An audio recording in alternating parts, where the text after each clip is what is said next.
بسم الله ربي يسر لي أمري واحلل عقدة من لساني يفقهوا قولي. السلام عليكم ورحمة الله تعالى وبركاته. kusoo dhawaada ardaydeena qiimaha badan leh koorsadeeni WordPress Complete Course. insha Allah taala sharkeena maanta waxaan ku baran doonaa sida userska marka awoodooda wax looga bedelo ayaan ku baran doonaa insha Allah taala. haddaba haddii aan tagno userska dibna all users haddii aan tagno halkan waxaad u jeedaa inay inooga jiraan laba user, midna administrator uu yahay, midna subscriber uu yahay. kadib marka waxaan dhihi doonaa qaybtani edit ayaan leenahay. kadib markaan dhahno marka edit aan dhahno halkan ayaan imaanaynaa oo boggaani ah hore aan usoo marnay. kadibna halkan haddii aan fiirino roolka qofkan usernamekani roolkiisa waa subscriber. kadib waxaan dhihi doonaa oo aan fiirin doonaa maantay waxaan leenahay qofkani waxaad inooga dhigtaa contributor ayaan leenahay. kadibna waxaan leeyahay update user ayaan dhihi karnaa. sidoo kale qaybtani colorka aad ka bedeli kartaa oo dashboardkani qaabka uu u muuqanayo hadda balaag waaye.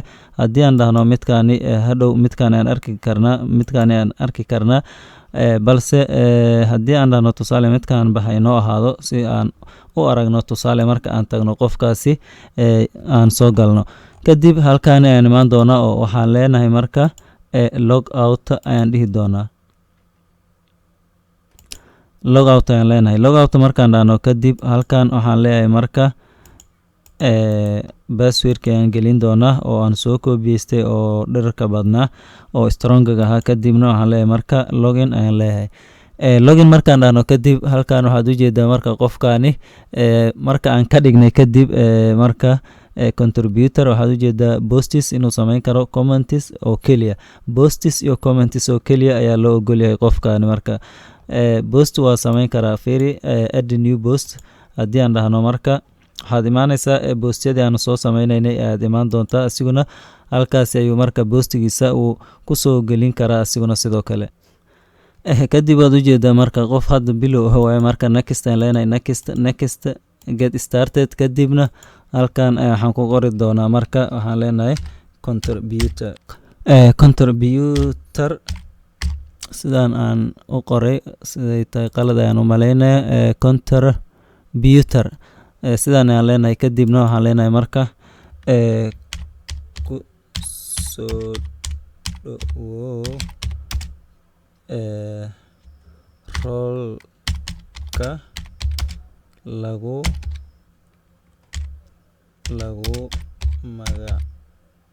lagu magacaabay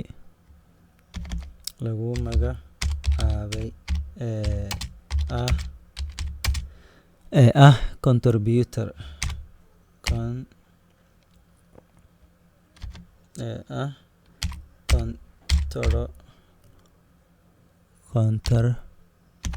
contributor intaas aanu sameynay. kadib waxaan dhihi karaa publish aan leeyahay qofkani marka weliba waxaa la leeyahay qofkani submit for review ayaa la leeyahay marka inaad review aad usoo gudbisa kadibna lagu soo aqbalo weeyaan ayaa lagu leeyahay. intaa kadib marka okay aan iska leenahay. intaa kadib waxaan kusoo laaban doonaa qaybtani qofkani ku jira marka kadib waxaan leenahay marka asiguna logout ayaan leenahay. kadib waxaan kusoo laaban doonaa marka midkeeni administratorka ahaa aan kusoo laaban doonaa. password ayaan gelin doonaa marka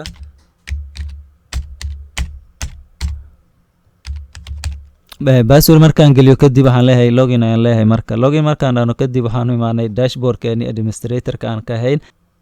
kadib userska ayaan kusoo laaban doonaa oo waxaan leenahay marka all users markaan dhahno kadib mar kale halkani waxaan leeyahay marka edit ayaan leenahay. edit markaan dhahno kadib halkani ayaan sidoo kale aan kusoo laaban doona defaultgani midow inoo ahaado ayaan leenahay. kadib qaybtani waxaan leenahay marka waxaan dhihi doonaa markani waxaan leenahay halkani administrator ayaan leenahay. administrator waa marka awoodda ugu weyn weeyaan marka balse ogow administrator qof walba lagama dhigo xitaa haddii website-kaaga uu yahay website marka iska yar oo marka awooddiisa controlkiisa adigoo aad awoodo inaadan ka dhigin haddii uu yahay marka mid enterprise ahoo marka shirkadaha waaweyn ama howlo badan uu qabanayo laga yaabaa inaad u baahato balse aada uga taxadir administrator inaad qof kale aad ka dhigdo marka kadib marka hadda waxaan dhihi doonaa administrator kadibna waxaan leenahay marka update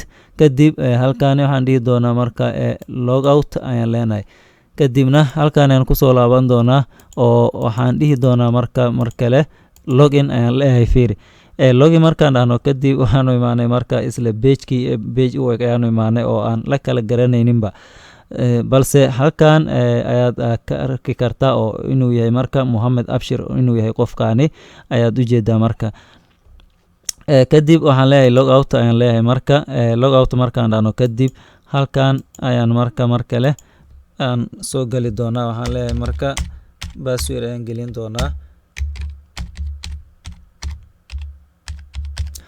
password markii aan gelino kadibna waxaan leeyahay marka waxaan soo galnay marka midkeeni saxda ayaan soo galnay kadib all users ayaan imaan doonaa markale all users markaan imaano kadib edit ayaan leeyahay qofkaani kadibna waxaan ku celin doonaa marka qofkaani subscriberkiisa ayaan ku celin doonaa qaybtaani subscriber ayaan leeyahay marka kadibna waxaan dhihi doonaa marka save change ayaan leeyahay marka sidaani ayaad marka aad u bedeli kartaa save change markaan dhahno kadibna log out ayaan dhihi doonaa marka ama waxaanu joognaaba midkeena ayaanu joognaa sorry dashboardkeena ayaanu joognaa oo saxda ah qofkaanina awoodii waanu marka subscriber ayaan kusoo celinay mar kale marka sidaasi ayaad u samayn kartaa marka user aad u abuuri kartaa sidoo kalena roolkiisa iyo awoodiisana aad wax uga bedeli kartaa haddii aan imaano bostiska marka waxaad arki kartaa bostigii uu sameeyo qofkaani hadda dhow ayaan arki karnaa